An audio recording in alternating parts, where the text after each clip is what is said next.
Hello friends, আমি অচিন্তা, আমি চলে যাচ্ছি টোয়েল টু সাইড কিচেনে। আমি এখন নতুন রেসিপি শেয়ার করব। সেটা হচ্ছে কেএফসি স্টাইলে চিকেন পকোড়া বানিয়ে দেখাবো। সেটা বানাতে কী কী উপকরণ লাগে আসুন দেখায়। তার আগে কথা বলছি, আমার চ্যানেল রেসিপিটা ছাড়া আছে, আমাদের যদি ভালো লাগে থাকে অবশ্যই লাইক, কমেন্ট ও শেয়ার করবেন, বেশি বেশি করে শেয়ার করবেন। আর যদি আমার চ্যানেল নতুন হয়ে থাকেন তাহলে প্লিজ সাবস্ক্রাইব করে দেবেন, নিজের বেল নোটিফিকেশানটা অন করে দেবেন যাতে আমার ভিডিও আপনার কাছে আগে পৌঁছে যায়। তাই চলুন কেএফসি স্টাইলে চিকেন পকোড়া বানাতে কী কী উপকরণ লাগে আসুন দেখাই।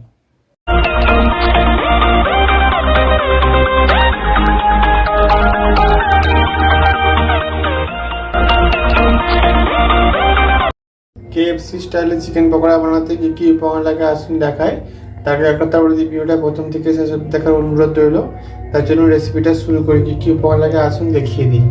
এখানে আমি পরিমাণ মতো 500 গ্রামের মতো চিকেন, বোনলেস চিকেন নিয়ে নিয়েছি, ছোটো ছোটো কেটে নিয়েছি।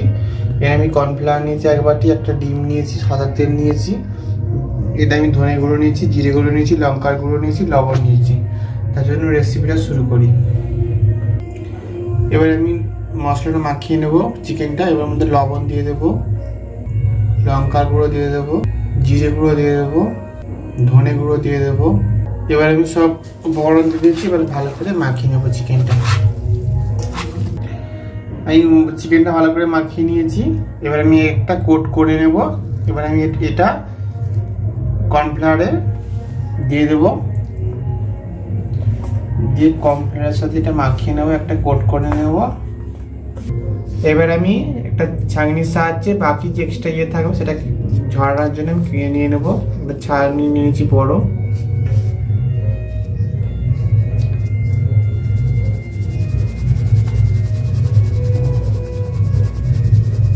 এটা আমি চেলে নিয়েছি ভালো করে। এটা আমি এবার রেখে দেবো। এবার সবগুলো আগে আমি রেডি করে নেব। সবগুলো কোট করে নিয়েছি। এবার ডিমটা ফাটিয়ে নেব, অল্প সামান্য লবণ দিয়ে দেবো, দিয়ে ভালো করে হাতের সাহায্যে আমি গুলে নিচ্ছি ডিমটা। এবার ডিমের কোটের মধ্যে আমি চিকেনটা দেব, দিয়ে ভালো করে কোট একটুখানি মাখিয়ে আবার আমি কর্নফ্লাওয়ারে কোট করে নেব আরেকবার। ভালো করে কোট করে নিয়েছি। এবার আমি আবার এই ছাঁকনির সাহায্যে এটাকে চেলে নেব। দেখুন চেলে নিয়েছি। এভাবে আমি সবগুলো কোট করে রেডি করে নেব। দেখুন আমি সবগুলো রেডি করে নিচ্ছি। এটা ভেজে নেব। এবার গ্যাসটা জ্বালিয়ে কড়াটা বসিয়ে দিয়েছি। কড়াটা গরম হয়ে গেছে। এর মধ্যে আমি সাদা তেলটা দিয়ে দেবো। তেলটা গরম হয়ে গেছে। এবার আমি চিকেনগুলো একটা একটা করে দিয়ে ভেজে নেব।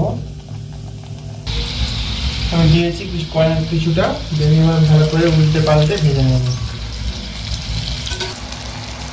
ভালো করে ভেজে নিয়েছি। এটা আমি এবার তুলে নেব। এইভাবে সবগুলো ভেজে নেব। দেখুন আমার কেএফসি স্টাইলের চিকেন পকোড়া রেসিপিটা রেডি হয়ে গেছে। এই রেসিপি আপনাদের ভালো লেগে থাকে অবশ্যই লাইক, কমেন্ট ও শেয়ার করবেন, বেশি বেশি করে শেয়ার করবেন। আর প্লিজ সাবস্ক্রাইব করে দেবেন, আমাদের পাশে থাকবেন। চলুন তাহলে দেখা হচ্ছে নেক্সট ভিডিওতে।